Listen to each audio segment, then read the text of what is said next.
Et nous allons passer à la question suivante, la question numéro 11, TDAH et HPI, manifestations, interactions, répercussions psychologiques, sociales et scolaires.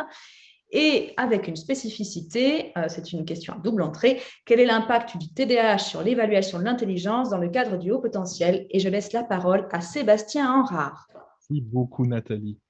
Bonsoir à tous. Et donc, effectivement, cette double question. Je vais commencer principalement par la seconde, dans un premier temps, qui est donc l'impact du TDAH sur l'évaluation de l'intelligence dans le cadre du haut potentiel. Parce qu'effectivement, beaucoup d'informations en fait circulent sur le fait que le TDAH aurait une tendance à masquer le haut potentiel intellectuel au niveau des épreuves intellectuelles, d'avoir le fait aussi de l'influence à ce point sur les scores de quotient intellectuel. Et quand on regarde un petit peu les études actuellement qui sont réalisées sur cette question justement de l'influence du TDAH, eh bien, on s'aperçoit qu'en moyenne, le facteur, le quotient intellectuel, les scores de quotient intellectuel, sont en moyenne impactés de différences de 2 à 5 points. C'est-à-dire que le lien entre les deux, il est au mieux modeste, c'est-à-dire cet impact du TDAH clairement sur les scores de quotient intellectuel, en moyenne, de manière statistique, il est vraiment modeste. Et donc, on peut se poser la question effectivement de scores de bilan qui seraient aux alentours effectivement de 105, 110, comme on peut le retrouver certains, dans certaines consultations, avec quand même cette hypothèse de haut potentiel intellectuel qui serait vraiment totalement écroulé au regard de du trouble attentionnel qui est derrière.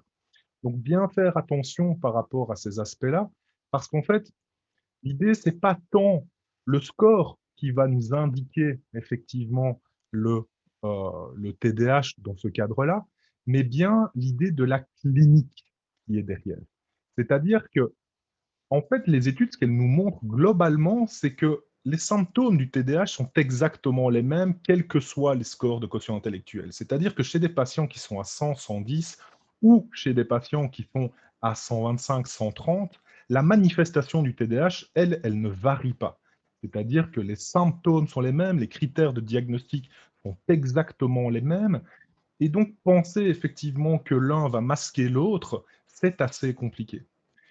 Par contre, c'est clair qu'en termes d'adaptation, on voit quand même que le haut potentiel peut aider à compenser pendant un certain temps des difficultés éventuelles, c'est-à-dire le retentissement du haut potentiel, du TDAH, pardon.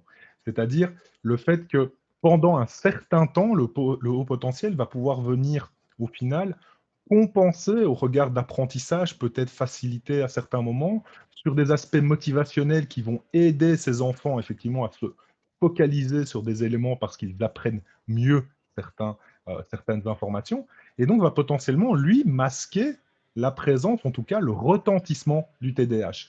Pas tant les symptômes, c'est-à-dire qu'on va retrouver des enfants qui sont distraits, des enfants qui peuvent être agités, des enfants qui peuvent être impulsifs, mais qui vont avoir beaucoup moins de retentissement de manière générale, tant que la compensation tient la route. C'est-à-dire qu'à partir du moment où les ressources qui vont être demandées par l'environnement vont dépasser les capacités de compensation, nous allons retrouver exactement la même symptomatologie, le même retentissement et les mêmes profils d'enfants TDAH, quel que soit le quotient intellectuel. D'autres études vont en fait se baser aussi sur le fait que le haut potentiel est plutôt un facteur de protection par rapport aussi aux difficultés attentionnelles. C'est-à-dire qu'on entend beaucoup effectivement dans les médias, attention, il y a plus de TDAH dans le haut potentiel ou il y a plus de haut potentiel dans TDAH. Il n'en est rien aujourd'hui. C'est-à-dire que les deux, que ce soit le trouble et le fonctionnement au potentiel ne sont pas pour le moment corrélés, peut-être bien même plutôt au contraire, c'est-à-dire que le haut potentiel a plutôt une tendance à être un facteur de protection. Par contre, il est évident que quand les symptômes aujourd'hui de TDAH sont bien présents et dépassent les capacités du haut potentiel, il est bien possible que les symptômes en termes d'intensité soient beaucoup plus présents, comme on peut le voir dans certaines études, par exemple celle de Rommels en 2017.